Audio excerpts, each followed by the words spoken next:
talking to you about stress, the good and the bad. Have you ever considered stress-proofing your body or even stress-proofing your life? The easy answer would be just to die or never be born.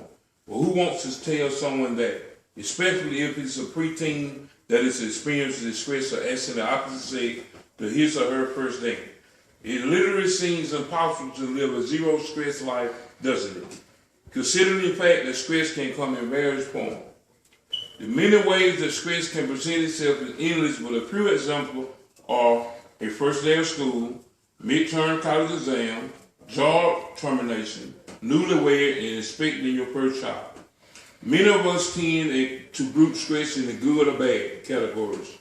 But truth be told, any kind of stress can affect the human body, and some of these stresses can cause the body to become physically ill. When I lost my job in May 2011, I realized firsthand how stress could affect your health and even mental well-being.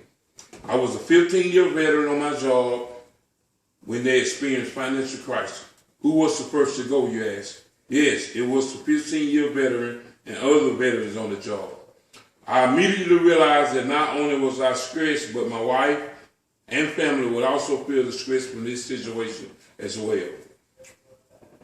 I was a recently diagnosed diabetic, and stress only increased my symptoms instead of helping it. After my job loss, I found myself hospitalized with an evaluated glucose level, all because I was stressed from losing my job, from eating poorly and overworking my pancreas, and from making myself physically sick.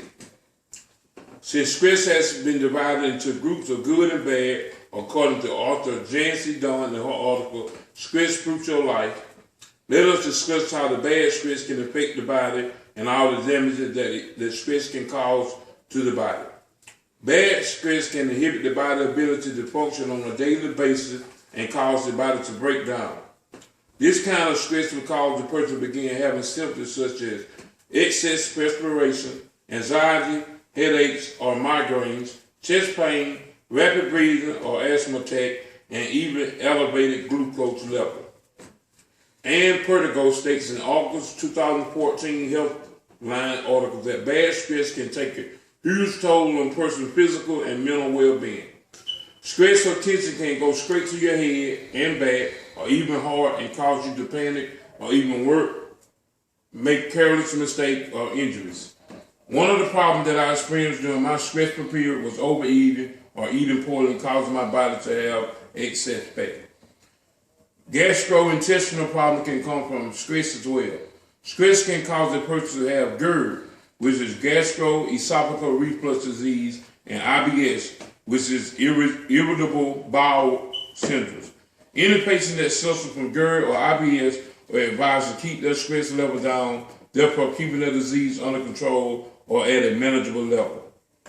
Now that we see that stress can increase your chance of becoming ill and some of the illnesses that are generated by stress, let us talk about the good stress that we all experience in our lifetime, the ones that lead to happy ending. Good stress can cause a person to achieve goals or reach milestones in their life. Everyone experiences good stress on a daily basis that can be from things like learning new tasks on a job, getting a promotion, graduating from school, winning a football game, or even reaching a weight loss goal. Another form of good stress is survival, the ability that enables us to survive in times of trauma or life-threatening circumstances. In order for us to know, we must first feel stress. It is like seeing your child for the first time during childbirth, or watching the same child walk across the stage at his or her graduation. These types of positive stress can do body good and keep it motivated. Just like bad stress, good stress, which is called eustress, gets the heart pumping, increases your breathing rate, and causes chemical reaction throughout the system. The big difference is the type of chemical we produce when we are excited and happy versus being apprehensive or unhappy. When we are in a good stress situation, we often experience a run or high sensation. During this time, our body produces chemicals like endorphin, dopamine that perform all sorts of good things for our system. I will conclude by saying stress can indeed cause health problems that affect the heart, mind, and various parts of the body, but stress management can teach us how to change bad stress to good stress. Jeffrey White states in his article, Stress and Illness, the good news is each of us can live healthy, good stress life if we make a concentrated effort to invest in our health, learn to identify bad stress, and choose a healthy strategy to overcome many of the negative side effects.